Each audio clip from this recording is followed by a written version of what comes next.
The letter from Delhi was just past midnight in Palo Alto, and Sundar Pichai was sitting alone in the quiet study of his California home. The world outside was asleep, but his mind wasn't. He stared at a single letter on his desk, the seal of the Government of India clearly visible on the envelope. The handwriting was familiar, and the signature at the bottom confirmed that Narendra Modi, Prime Minister of India, had written to him directly. He opened the letter slowly. His hands didn't shake often, but they did now. Dear Sundar, once said that India made you who you are. I agree. The time has come to answer one important question, not with numbers, not with algorithms, but with the heart. I invite you back to Delhi, to speak not only as the CEO of Google, but as the son of our land. You may choose to accept or decline, but your answer will be remembered for generations. Sincerely, Narendra Modi. Sundar leaned back in his chair, eyes locked on the words. Not many people knew the weight of such an invitation. It was not about publicity. It was not a ceremonial visit. Something deeper was at stake, and he felt it. Just then, his phone vibrated softly on the desk. It was his mother. Even in her late age, she often stayed up late reading in Chennai. She had no idea about the letter. Her message was simple. Remember, no matter what they ask you, answer with kindness. He smiled faintly.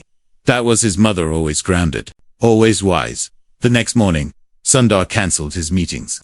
He didn't give a reason. He simply asked his assistant to book him a one-way flight to New Delhi. He said he would be traveling alone. By the time his flight touched down in India, the air was thick with speculation. The media had caught wind of his visit. News channels ran non-stop stories. Why has Sundar returned? Is he planning a political move? Has Modi called him to solve a crisis? But Sundar said nothing. At the airport, there was no entourage. No press conference. Only a black SUV waiting at the gate with a government insignia. An old driver stepped out and opened the door for him. The ride to the Prime Minister's residence was silent. Sundar looked out at the city he once called home. The streets had changed, but something in the people's faces remained the same, an unspoken resilience. A quiet fire. When they arrived, the guard at the gate recognized him instantly, but said nothing. He only nodded and opened the gate with deep respect. Inside, Modi ji was waiting in a simple room. No cameras, no ministers, no advisors. Just a table, 2 chairs, and a glass of water. Sundar stepped in, and for a moment, the room was still. Modi stood up and smiled. Welcome home, Sundar. Thank you, sir, Sundar replied gently. I did not call you here to talk about Google. Modi began, his tone calm but serious. I called you here to ask something only you can answer. And I asked not as a prime minister, but as a teacher to a student. Sundar listened carefully. If technology can make the world smarter, Modi continued, why does it also make the world more divided? The question landed with quiet power. Sundar didn't respond immediately. He took a deep breath and folded his hands. May I walk with you outside for a moment, sir? He asked. Modi nodded. Together, the two men walked down the garden path. No security followed. No aides interrupted. Just the two of them, under the soft glow of lanterns and moonlight. As they walked, Sundar spoke. Sir, when I was a boy, I used to sleep on the floor of a small apartment. We had no telephone, no internet. But we had something more powerful, curiosity. When I look at the world today, I see more tools, more data, more speed, but less listening. Modi looked at him thoughtfully. Go on. Technology was meant to connect us, Sundar said slowly. But we started using it to sort ourselves into islands. We forgot that behind every profile is a person. Behind every screen is a story. They reached the edge of the garden where an old peepal tree stood. Sundar touched its bark gently. This tree, he said, stood here when I was a student. I once passed this road barefoot because my chapels broke. I walked home thinking of ideas, not gadgets. I believe India is not divided because of technology. It's divided because we forgot to teach empathy along with innovation. Modi remained silent, his eyes focused on the tree. You asked me a hard question, sir, Sundar continued. But maybe the answer is simple. We must teach our children not just to code apps, but to decode people. Modi turned to him slowly. And how do you plan to do that, Sundar? Sundar smiled faintly. Not with speeches. Not with press releases. With one example at a time.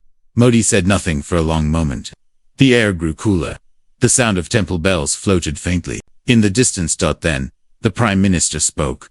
Tomorrow, you will join me on stage at the Youth Forum. I will ask you that same question in front of the entire nation. Your answer must be the same, but louder. Sundar's eyes widened slightly. Sir, I don't seek attention. That is why you must speak, Modi said firmly. Because too many loud people say nothing, and too many wise people stay silent. Sundar nodded slowly. As he turned to leave, Modi added one final line. They will not all clap, but some will remember, and that will be enough. The next day came quickly. The youth forum was being held at a massive open-air stadium near India Gate. Over 50,000 students had gathered. Millions more were watching live across television and mobile screens. Banners fluttered. Cheers echoed. The stage was lit like a festival, but Sundar felt none of that. His mind was on his father, who once walked him to school with a single tiffin box and 3 coins in his shirt pocket. His father was watching today from a modest home in Chennai, sitting on a wooden chair in front of an old TV. Backstage, Sundar stood quietly. Nearby, a young girl was crying. He noticed her holding a broken phone. She had come from a small village, won a scholarship to speak here, but now couldn't read her speech from the damaged screen. Without a word, Sundar handed her his own phone. Use this, he said.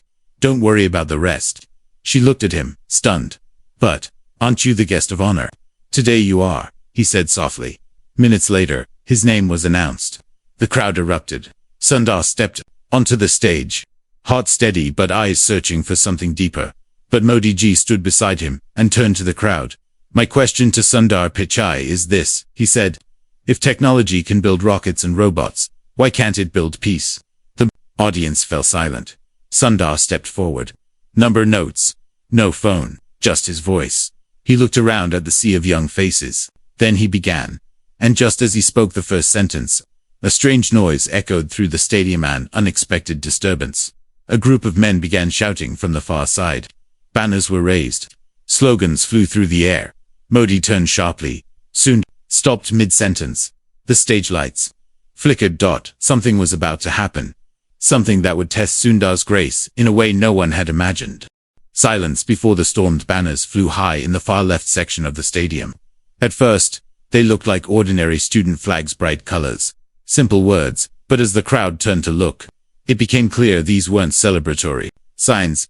The men holding them weren't students. Their voices rose in sharp, angry chants that didn't match the spirit of the event. On stage, Sundar stood frozen in place. His speech had barely begun, yet the weight of the moment now felt dangerously heavy. He wasn't afraid, not exactly, but he knew this was no longer just a speech. This was something else. Something bigger than technology or innovation. Something personal. Something political. Prime Minister Modi remained calm beside him, but his eyes scanned the crowd with practiced focus. He whispered something into a small device in his palm, and within moments, a line of plainclothes security officials began closing in on the protesters. But Sundar raised his hand gently. Sir, he said softly, please, let me try something. Modi glanced at him with a raised eyebrow but gave a slow nod. Sundar took one step closer to the mic. The noise continued in the background, angry voices, pushing Modi's camera flashes, but he didn't look toward the noise. Instead, he looked straight ahead, as if talking to the students in front of him was the only thing that mattered. When I was 10 years old, Sundar began slowly. I was walking home from school when a group of older boys surrounded me. They didn't like the way I spoke. They didn't like that I asked too many questions. They pushed me down. They laughed at me. And I remember thinking, maybe I should speak less. A hush fell over the crowd. Even the chants began to fade, confusion rising in the minds of the men who had come to interrupt. But then, Sundar continued, his voice steady. One of my teachers found me. She didn't shout. She didn't scold anyone. She just asked me what happened. And then she said something I'll never forget. When voices rise to hurt you, don't shout louder. Speak wiser. Somewhere in the crowd, the protest signs slowly lowered. I didn't come here today to impress anyone, Sundar said. I came here because we are all part of a story that began long before the internet, long before coding, long before Silicon Valley. We are part of a story of listening, of learning, of growing. He paused, letting the silence speak louder than the words. So, to the people who are shouting, Sundar said, finally turning his gaze to the left section. I hear you. You are angry. You feel unseen. But please remember, anger may light a fire, but only grace can build a bridge.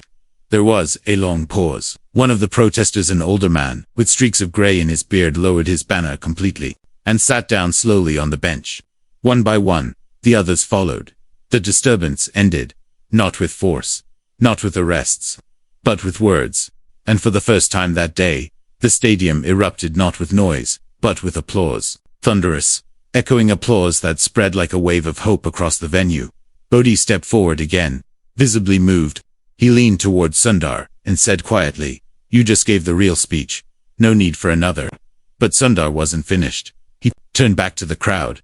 "I still want to answer the question," he said gently. "If technology can build rockets and robots, why can't it build peace?" He looked out over the sea of faces, some teary-eyed, some thoughtful, all silent. "Because peace is not a feature we can code," he said. "It is a habit we must practice. Algorithms can sort our data, but only compassion can sort our hearts." The audience was still. "Technology is powerful," Sundar said, "but it is a mirror, not a compass. It reflects who we are, not where we should go. And if we wanted to build peace, we must first become peaceful people." His voice dropped to a near whisper. Yet somehow it felt louder than anything before. What we upload into the world, our words, our thoughts, our values, those are the real updates. So let us upload kindness. Let us upload courage. Let us upload truth. The crowd rose to their feet, not because of a rehearsed speech, not because of a title, but because of a truth they felt deep in their bones. After the event, backstage, Sundar sat quietly on a wooden bench. His shirt was soaked in sweat, not from heat, not from fear, but from the weight of carrying so many hopes. The young girl he had helped earlier approached him, still holding his phone. "Thank you," she said softly. "You helped me speak today. I'll never forget it." Sundar took back the phone and smiled. "You helped me speak too," he replied.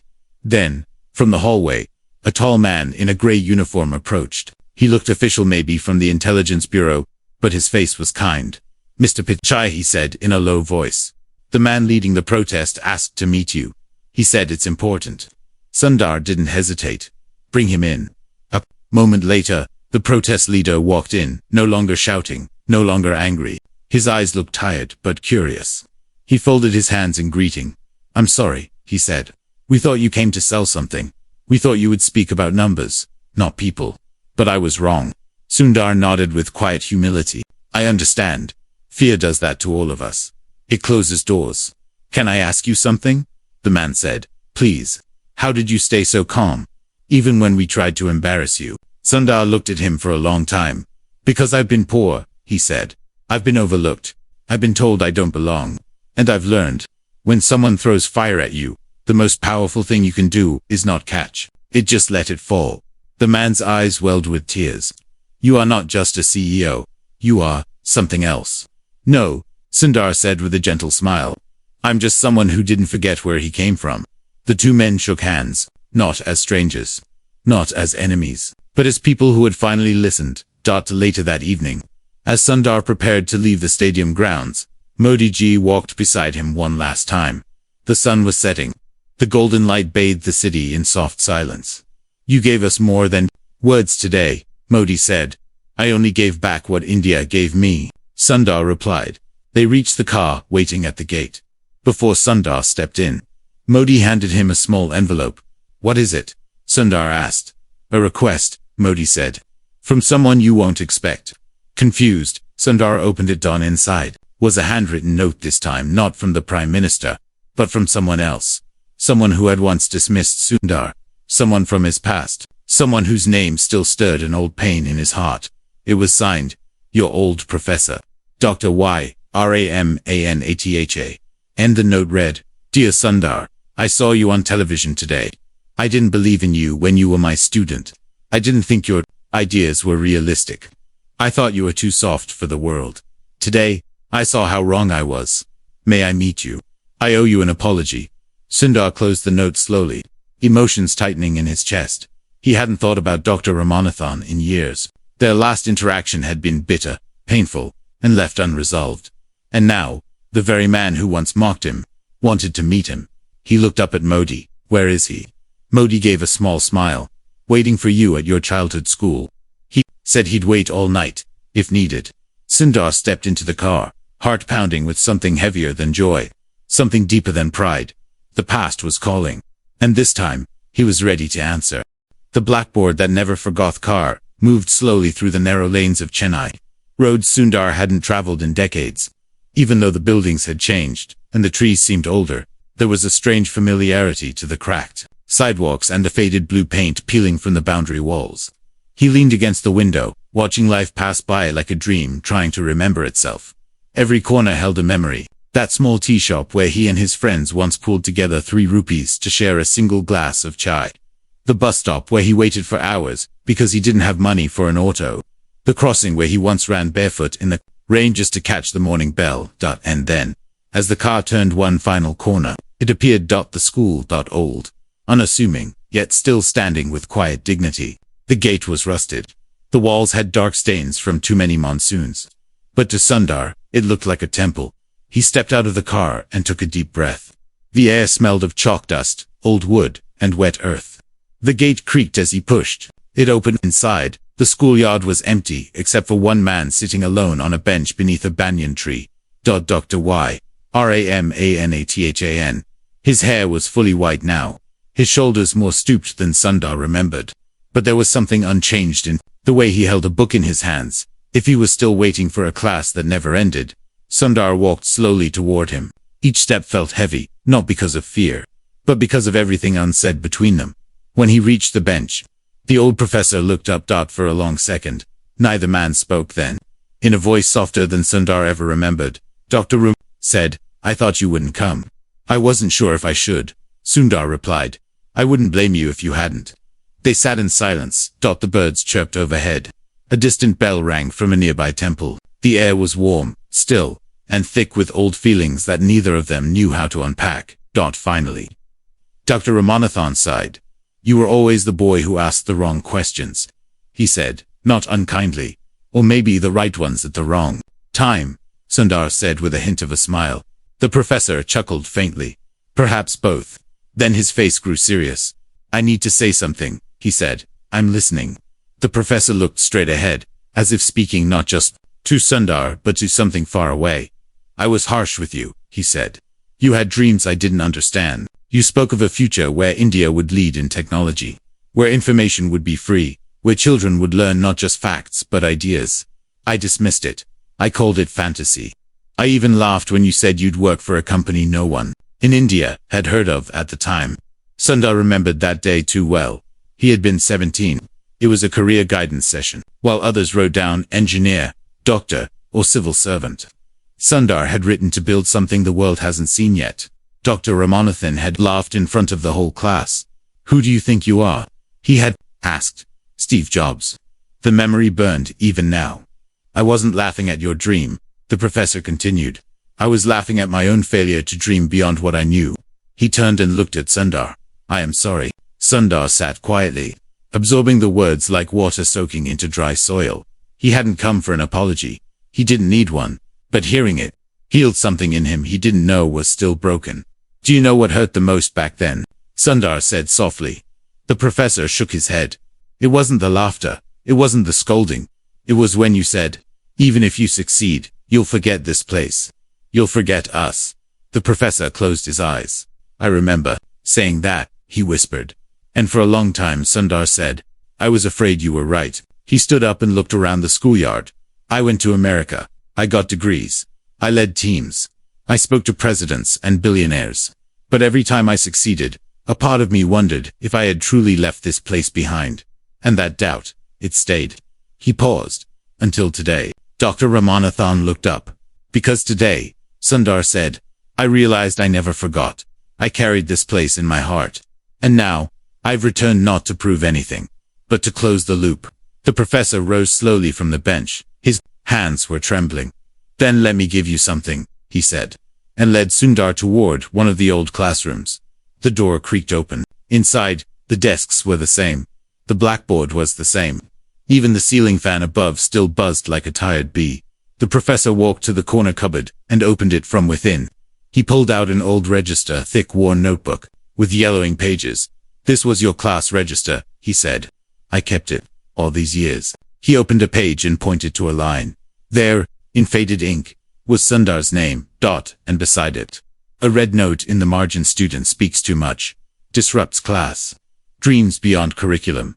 Sundar laughed softly. Sounds accurate.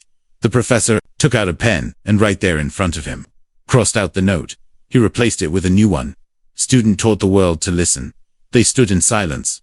And then, as if the years between them dissolved, the professor did something never expected. He saluted him, a full, formal salute, not of duty, but of deep, honest respect. I am proud to have taught you, he said. Sundar didn't salute back. Instead, he stepped forward and embraced the man who had once been his hardest critic. And I am grateful you pushed me, he whispered outside the window. The sky turned gold. Children's voices echoed faintly from the nearby lanes. And in that quiet room, two generations met, not in conflict, but in understanding. As Sundar turned to leave, Dr. Ramanathan handed him a small envelope. What is it now? Sundar asked. Not a note this time, the professor smiled. An invitation. To what? To a farewell, the professor said. Mine. Sundar blinked. You're retiring? The professor nodded. I've taught for 43 years. But watching you speak yesterday, that was my final lesson. It's time. Sundar looked at the envelope, then at the man who had once seemed so impossibly distant. Will you attend? The professor asked. Only if I get to speak, Sundar said. The professor laughed. Then I'll reserve the last 5 minutes for you. As Sundar walked away from the school, the past no longer felt like a shadow. It felt like light. But just as he reached the gate, his phone buzzed. This time, it was from a blocked number. The voice on the other end was tense. Mr. Pichai, calling from Delhi. There's been a development. What kind of development? Sundar asked. A cyber breach. Targeting India's central education data. Someone's trying to corrupt it before exams. We believe it's coordinated, and we need your help. Sundar's face hardened. The peace of the moment vanished. How much time do we have? Less than 24 hours, the voice said. We're sending a secure link. You'll need to act fast. The line went dead, and just like that, Sundar's visit to India, once meant to be a quiet return, was turning into something far more dangerous. The question was no longer philosophical. It was real. Could technology still serve peace when used to spread chaos, and could Sundar stop it in time? The invisible battlefield car raced back through the streets of Chennai, its tires humming against the road as Sundar sat silently in the back seat, eyes locked on the secure tablet in his hands. The screen displayed lines of code, red markers, blinking rapidly across a map of India. Each blink wasn't just a technical error. It was a school, a district, a student whose academic records were being manipulated in real time. Someone was trying to rewrite the future. The breach wasn't simple. It had wormed its way deep into the central education network, disguising itself as a harmless update. The virus was silent, but brutal, altering exam scores, corrupting student IDs, even deleting scholarship entries for rural children. It was precise, surgical, and clearly designed by people who knew both systems and weaknesses. Sundar's mind moved faster than the car. He had seen threats before: corporate espionage, misinformation campaigns, state-level cyber warfare, but this was different. This was emotional, personal, because every bit of lost data wasn't just a number. It was a child's chance, a family's hope, a village's pride. How bad is it? He asked the intelligence officer sitting in the front seat. The man turned, halfway toward him. We believe over 2 million records are at risk. Mostly from government schools. Mostly first-generation learners. Sundar's jaw tightened. We traced the breach to 3 entry points, the officer continued. And there's a pattern. It's focused on districts where exam results were historically improving. Almost like someone wants to break the upward trend. Sundar didn't respond. He didn't need to. His fingers were already moving across the tablet, calling up live diagnostics, scanning encryption layers, testing for backdoor protocols. His mind entered a different space, one where instinct met experience, where emotion was channeled into laser focus. But suddenly, his screen flickered. A message appeared in bold gray letters. Hello, Sundar. We knew you'd come back. Below it, a blinking cursor. Then another message. Stop this, and the whole system crashes. Proceed, and you erase your own name from history. Your choice. Sundar stared at the message, heart pounding. This wasn't just sabotage, it was personal. He handed the tablet to the officer. Route us to the nearest secure facility, with clean servers and an isolated network. We can take you to Anna University's digital lab, the officer said. They have military-grade firewalls. Good, Sundar said. Clear the room. No one in or out. Within minutes, the SUV pulled up to the old stone campus of Anna University. Security guards opened the gates without question. The digital lab was unlocked and emptied. Every terminal left running. Wires humming softly under blue LED lights. Sundar entered alone. He sat at the central console, and for the next 6 hours, he didn't move. His hands typed furiously. Lines of code streamed down the monitors. Alerts rang and faded. Walls of virtual fire were raised, rerouted, tested, and broken. Every time he closed a breach, another opened somewhere else. It was like fighting a shadow in a room with no light start outside. The officers waited anxiously. Even Modi's office had gone silent, waiting for an update. But inside the lab, Sundar wasn't thinking of politics, or titles, or consequences. He was thinking of a girl he once knew, Minahu, had studied by candlelight for years, to pass an exam that could lift her entire family.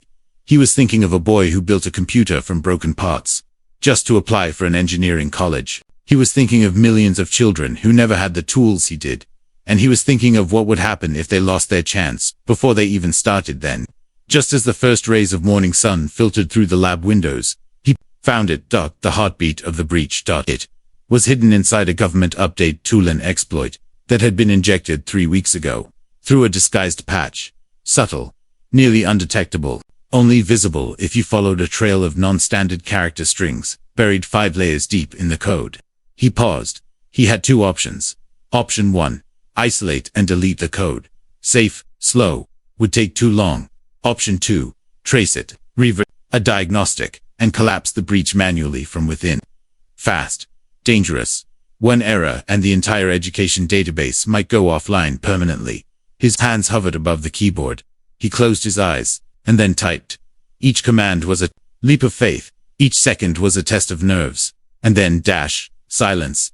No blinking, no errors. Just a single green message on the screen. Integrity restored.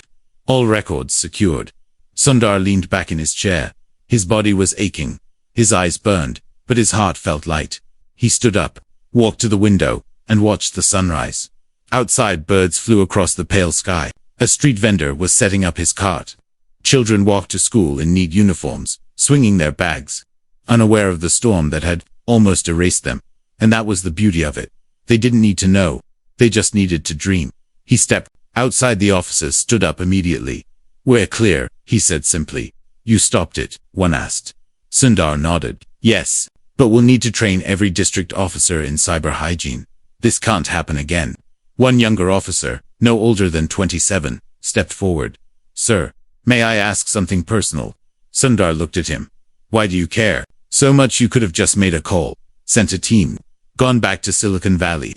Sundar's face softened.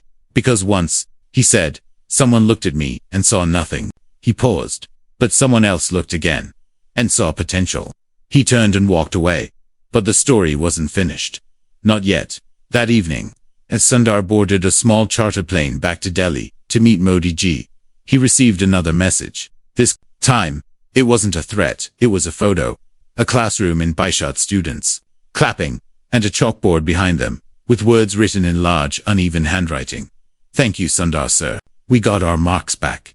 He smiled, closed the phone, and looked out at the clouds. But even as the plane rose, a thought crept into his mind. How did the attackers know he was coming? How did they access the update tool? Was it truly an external attack? Or was someone on the inside? The flight attendant approached him. "Sir, tea or coffee?" "Tea," he said absently. But his thoughts weren't on tea. They were already on the next battle. Because Sundar had just saved the data. But now, he had to find the traitor. The man behind the firewall plane touched down in Delhi. Just after 9 p.m. the sky was dark and full of quiet tension. Like a held breath before something unspeakable.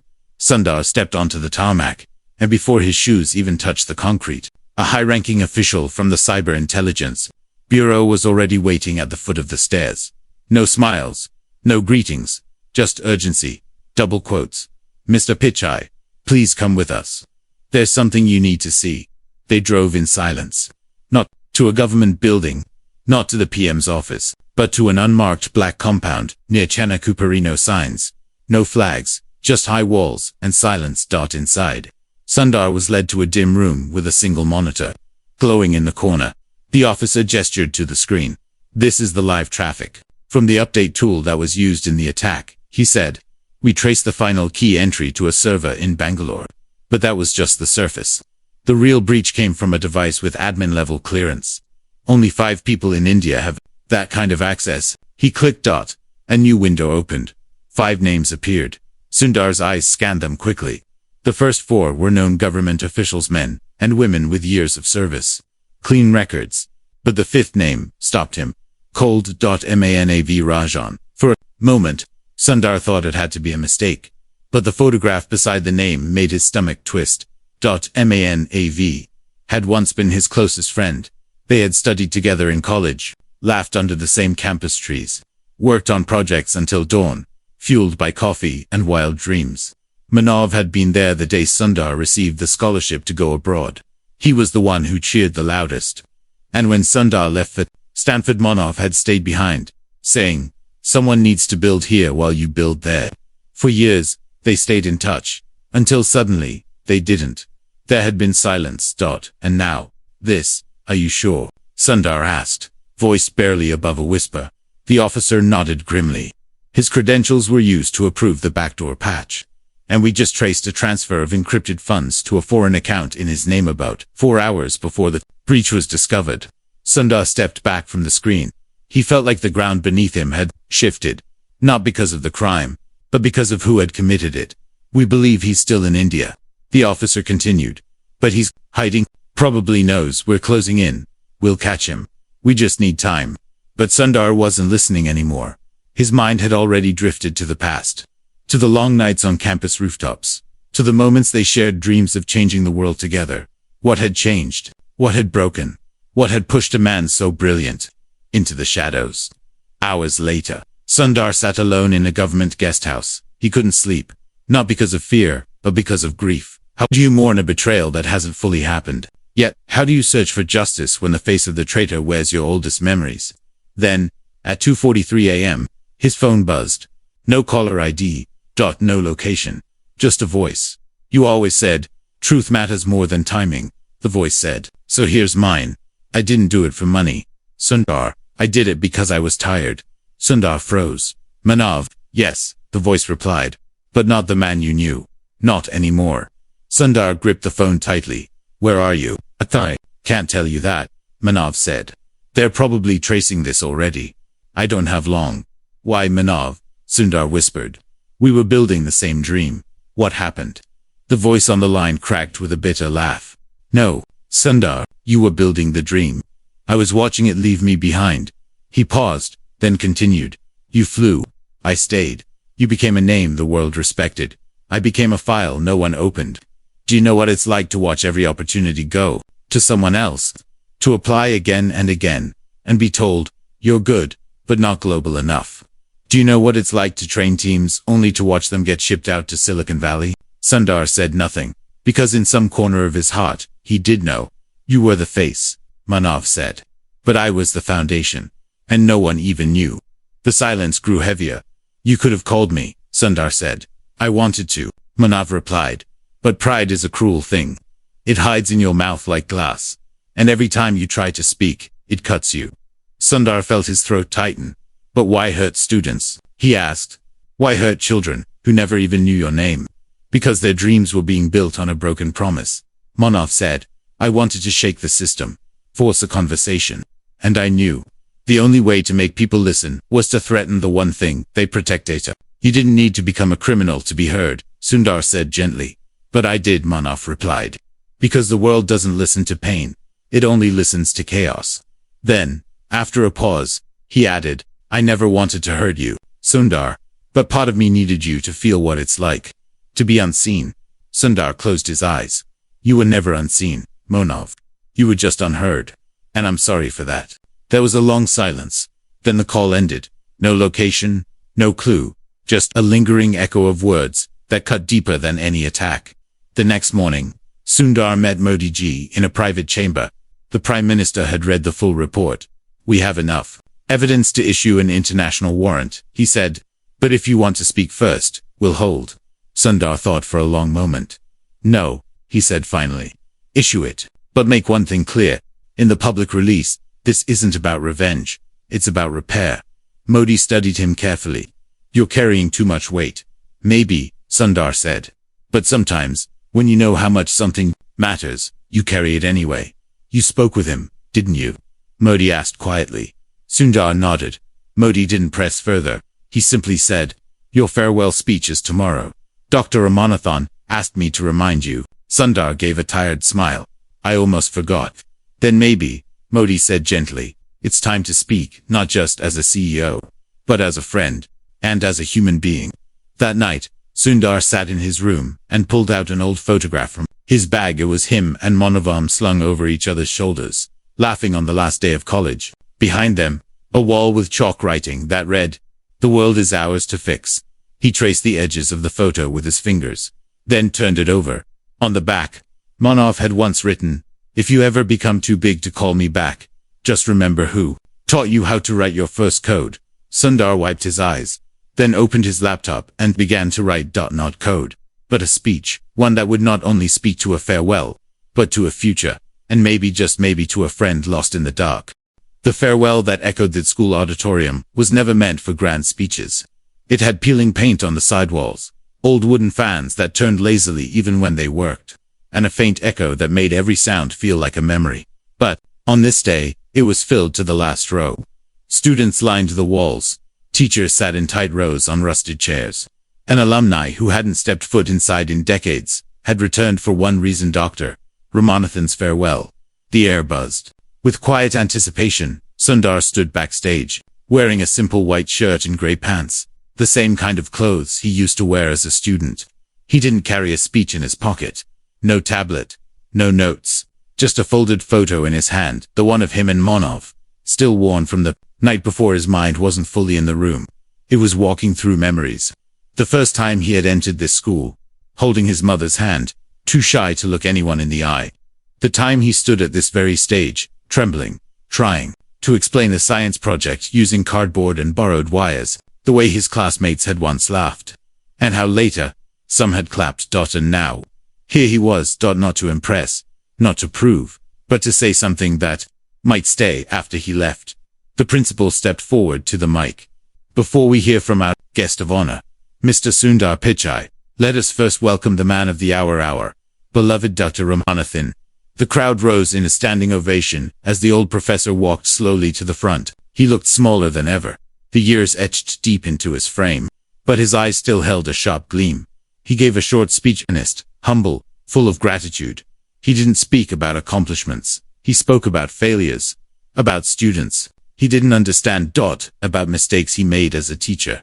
And then, with a soft smile, he said, now I give the mic to the student who became my greatest lesson. Sundar stepped onto the stage, and the room, already quiet, turned silent enough to hear breath. He took a long pause, then spoke. I came here today to say thank you, not as a CEO, not as a guest, but as a boy who once sat in the back of this very hall, too nervous to raise his hand. A small laugh rippled through the students. When I was in this school, he continued, I believed questions were more important than answers. I still do. And perhaps the biggest question we must ask today is this: what do we do with our pain? He scanned the audience. Some carry it, some bury it, some pass it to others. But what if we listened to it instead? He took a deep breath. 2 weeks ago, I was invited back to India by our Honorable Prime Minister. I thought I was coming to give a speech. Instead, I was handed a challenge, a cyber attack, a betrayal, and a chance to see if my values were still stronger than my pride. People in the crowd began whispering softly. Some already knew what had happened. Others only now connected the dots. Sundar continued. One of the people involved in the attack was someone I once called my best friend. We dreamed together. We built together. But life separated us. And somewhere along the line, he felt unseen. He looked down at the floor for a long moment. It would be easy to hate him, to erase him from memory, to turn him into nothing but a name on a police report. But I can't, because I know what happens when good people aren't heard. I know what it feels like to be invisible. His voice softened. So instead of revenge, I offer him my voice. I don't excuse what he did, but I understand why. And sometimes, understanding is the first step toward peace. A hush fell across The room. Students stopped shifting. Teachers leaned forward. Dr. Ramanathan looked up, his eyes filled with something between sorrow and pride. This school taught me many things, Sundar said, but the greatest thing it taught me is that no matter how high you rise, your strength is measured by how gently you lift others. He unfolded the photo in his hand. This is us. Me and Manav. On the last day of college. The wall behind us says, the world is ours to fix. He turned it toward the audience. I still believe that. Even today. Even after everything. Because fixing doesn't mean deleting. It means rebuilding. Then, slowly, he placed the photo on the podium. Let this stay here. Not as a symbol of a fall, but of a friendship that once reached for the stars.